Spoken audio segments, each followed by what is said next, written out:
Financial markets పై పట్టు సాధించాలనుకునే వాళ్ళు Revanth conduct చేసే వెబినార్ కోసం ఈ నెంబర్ కి కాల్ చేయండి.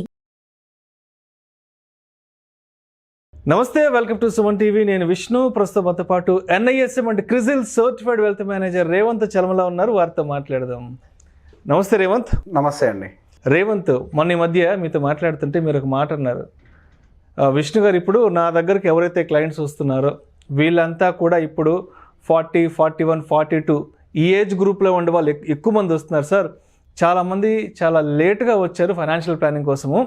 వీళ్ళు కనుక ఒక 15, 16, 17 సంవత్సరాల క్రితం కనుక ఒక ఫైనాన్షియల్ అడ్వైజర్ని అప్రోచ్ అయ్యి అప్పుడు కనుక వీళ్ళు ఫైనాన్షియల్ ప్లానింగ్ కనుక చేసుకొని ఉంటే నిజంగా ఈ 15, 16 సంవత్సరాలలో వాళ్ళ లైఫ్లో ఫైనాన్షియల్గా వాళ్ళు మిరాకిల్స్ చూసుండే వాళ్ళని చెప్పారు కదా. ఏంటి అంటే ఇప్పుడు ఎవరైతే 40, 42, 43 వయసులో ఉన్నారో వీళ్ళు కనుక ఒక 15, 16 ఏళ్లకు ముందు ఫైనాన్షియల్ ప్లానింగ్ చేసుకో ఉంటే ఎటువంటి ఫైనాన్షియల్ మిరాకిల్స్ని చూసుండే వాళ్ళు అంటారు ఈ 15 సంవత్సరాల కాలంలో? సో బేసిక్గా సార్ మనకి 2 ప్యాటర్న్స్ ఉంటాయి. ఉద్యోగం వచ్చిన తర్వాత ఖర్చు పెట్టడానికి 2 విధానాలు ఉంటాయి. ఒకటి వచ్చేసరికి పేరెంట్స్ చెప్పినట్టుగా ఇన్సూరెన్స్ కమ్ సేవింగ్స్ పాలసీస్లో పెట్టడము, లేకపోతే దాన్ని చిట్టీలు వేయటము, లేకపోతే ఎర్లీ ఏజెస్లోనే ఒక పెద్ద కమిట్మెంట్ ఏదన్నా ఇల్లు కానీ XYZ ఇట్లాంటి కమిట్మెంట్స్ పెట్టడము. ఇటువైపు కొంతమంది, చాలా మందిని వచ్చిన వాళ్ళలో ఈ ప్యాటర్న్ ఎక్కువ గమనించా. మరి కొంతమంది ప్యాటర్న్స్ ఉన్నాయి. ఆ కొంతమంది ప్యాటర్న్స్ ఏంటి, డబ్బులు వచ్చిన తర్వాత, శాలరీ వచ్చిన తర్వాత ఇప్పుడు కాబట్టి ఎప్పుడు అనుభవిస్తామని చెప్పి అసలు ఏ కొద్దిగా సేవింగ్స్ కూడా లేకుండా వచ్చిన డబ్బులన్నింటినీ ఖర్చు పెట్టుకుంటూ వెళ్ళిపోయేవాళ్ళు. ఈ 2 ప్యాటర్న్స్లో కంపేర్ చేస్తే మేబీ ఇది కొద్దిగా బెటర్గా కనిపిస్తుందేమో, కానీ ఫైనల్లీ ఈ ప్యాటర్న్ మనకి పర్పస్ని అయితే ఫుల్ఫిల్ చేయలేదు. ఎందుకు? మనకి సేవింగ్స్ కమ్ ఇన్సూరెన్స్ పాలసీలో వచ్చే లాభాలు ఏంటి? మ్యాక్సిమం 6 to 7% ఇంట్రెస్ట్, అంతకు మించి ఏం రాదు. ఈ ఇన్సూరెన్స్ కమ్ సేవింగ్స్ పాలసీస్లో పెద్దగా ఏమి రాదు, 7% వస్తుందేమో. మనకి ఇన్ఫ్లేషన్ అందరికీ తెలిసిందే. ఎడ్యుకేషన్ అయితే 11, 12, మెడికల్ అయితే 14%. సో బేసిక్గా మనకు అయ్యే ఖర్చుతో కంపేర్ చేస్తే ఇక్కడ మనం దాచిపెడుతున్న డబ్బులు ఎంతైతే పెరుగుతాయో రేపటిన రోజు ఆ రిక్వైర్మెంట్ని ఫుల్ఫిల్ చేయలేవు. మనం ఏమనుకుంటాం, సరే ఈ రోజు ఇంత సేవ్ చేస్తే ఫ్యూచర్లో పలానా దానికోసం సేవ్ చేస్తున్నాము అని మనం అనుకుంటుంటాం. కానీ యాక్చువల్గా ఇన్ఫ్లేషన్ అనేది ఇంకెక్కువ స్పీడ్గా పెరుగుతుంది కాబట్టి మీకు ఉండేటువంటి ఇన్వెస్ట్మెంట్స్ ఆ స్పీడ్తో గ్రో కాబట్టి మీరు దాన్ని మీట్ కాలేరు. అసలుగా సేవింగ్స్ చేయని వాళ్ళు అయితే దాని గురించి మాట్లాడడం అవసరం లేదు. ఇక వాళ్ళకి అది లేదు ఇది లేదు, వాళ్ళు బై డిఫాల్ట్గా వెళ్ళిపోతూ ఉంటారు. సో బేసిక్గా ఎర్లీ ఏజెస్లో నేను ఎవరికైనా ఇచ్చే ఒకటే సలహా, ఉద్యోగం వచ్చిన దగ్గర నుంచి మీరు దేవుడి హుండీలో డబ్బులు వేస్తారో లేదో నాకు తెలియదు, కానీ ఫస్ట్ శాలరీ, మీ శాలరీలో బై డిఫాల్ట్గా 30% అని చెప్పట్లేదు, ఫస్ట్ శాలరీలో మాత్రం 30%తో స్టార్ట్ చేయండి అంట. 30%తో సేవింగ్ స్టార్ట్ చేయండి. ఇనిషియల్ స్టేజెస్లో కెరియర్లో శాలరీ హెక్స్ చాలా ఎక్కువ ఉంటాయి. మేబీ ఒక 3 lakh 2 lakh ప్యాకేజ్ వచ్చిన తర్వాత స్పీడ్ ఉండదేమో, కానీ ఇనిషియల్ స్టేజెస్లో 15, 20, 40% హైక్స్ కూడా వచ్చేస్తుంటాయి. అంటిల్ దేర్ ఈస్ సర్టెన్ ఒక టైం పీరియడ్ వరకు కూడా, అంటే వాళ్ళకి 40 ఏజ్లు వచ్చే 40 years ఏజ్ వచ్చే వరకు చాలా హ్యూజ్ ప్యాకేజెస్, అంటే వాళ్ళకి డబుల్ అయిపోతూ ఉంటాయి వాళ్ళ శాలరీస్ అనేవి. సో బేసిక్గా వాళ్ళు ఇనిషియల్గా ఉండే దాంట్లో యావరేజ్గా ఇప్పుడు ఏ ఐటీ కంపెనీలో జాయిన్ అయినా కానీ 25,000 అయితే ఒక శాలరీ, 30,000 రూపాయల శాలరీ అయితే వస్తుంది ఒక ఫ్రెషర్ నుంచి. ఒక ఫ్రెషర్ సరే 30,000 రూపాయల్లో ఫస్ట్ ఇయర్లో నుంచే ఒక 10,000 రూపాయలు మనం ఇన్వెస్ట్మెంట్ స్టార్ట్ చేసుకోవాలి. ఎందులో ఇనిషియల్ స్టేజ్లో ఖచ్చితంగా నేను మ్యూచువల్ ఫండ్ చెప్తా. ఈ రేవంత్ ఇప్పుడు మ్యూచువల్ ఫండ్ చెప్తాడా, రియల్ ఎస్టేట్ చెప్పడా అని అంటే 10,000తో రియల్ ఎస్టేట్ కొనలేం కదా. అంతే కదా. 10,000తో మనం భూమి కొనగలుగుతామా? ఆ 10 ఎన్ని 10 వేస్తే ఆ భూమి వస్తుంది? ఆ టైం కల్లా భూమి రేట్ అక్కడ ఉండదు. సో బెటర్ ఫస్ట్ మనం ఏం చేయాలి, ఫైనాన్షియల్ అసెట్స్ ని బిల్డ్ చేయడానికి ట్రై చేయాలి. మనం సాలిడ్ అసెట్స్ ని ఎప్పటికైనా బిల్డ్ చేస్తాం బై డిఫాల్ట్ గా. శాలరీ పెరిగే కొద్దీ మనం దాన్ని ఎలానే బిల్డ్ చేయగలుగుతాం. సో ఇనిషియల్ స్టేజ్ లో financial asset is very important అంటాం. ఎందుకు? ఇనిషియల్ స్టేజ్ లోనే జాబ్ రిస్క్ కూడా ఉంటుంది. ఒక ఎక్స్పీరియన్స్ వచ్చిన తర్వాత జాబ్ ఎక్కడైనా దొరుకుతుంది, బట్ ఇనిషియల్ స్టేజ్ లో జాబ్ రిస్క్ ఎప్పుడైనా ఉంటుంది. ఏదైనా ప్రాబ్లం వస్తే డెఫినెట్ గా కొంచెం ఇనిషియల్ గా ఉన్న వాళ్ళ మీద ఇంపాక్ట్ కూడా పడుతూ ఉంటుంది. సో ఫైనాన్షియల్ అసెట్ అని మనం బిల్డ్ చేసుకుంటూ ఉంటే అది మన నీడ్స్ ని ఫుల్ఫిల్ చేస్తూ ఉంటుంది. అండ్ ఇన్వెస్ట్మెంట్కి ఎప్పుడు కూడా కావాల్సింది ఏంటి, టైం. ఎంత టైం పాటు మనం మ్యూచువల్ ఫండ్స్ లో ఉండగలిగితే అంత ఎక్కువ రిటర్న్స్ మనం తీసుకోగలుగుతాం. కాంపౌండింగ్ ఇంపాక్ట్ అనేది చాలా ఎక్కువగా ఉంటుంది. సో ఇనీషియల్ స్టేజ్ 25 years లో పెట్టుబడి పెట్టిన దానికి 40 ఏళ్ళకి పెట్టుబడులు స్టార్ట్ చేసేదానికి మ్యూచువల్ ఫండ్ లో చాలా వ్యత్యాసం ఉంటుంది. I will explain even how. So 10,000 రూపాయలు అని చెప్పాను కదా, ఇక్కడ ఒక చిన్న కండిషన్. మీ శాలరీ 30 పెరిగినాయండి, 40 పెరిగినాయండి, మీరు అంతంత యాడ్ చేయాల్సిన అవసరం లేదు. 5% పెంచండి చాలు, అంతకు మించే వద్దు. మీ శాలరీ డెఫినెట్గా 40 ఏళ్ళకి వచ్చేసరికి 2 లక్షలకు కూడా వెళ్తుంది.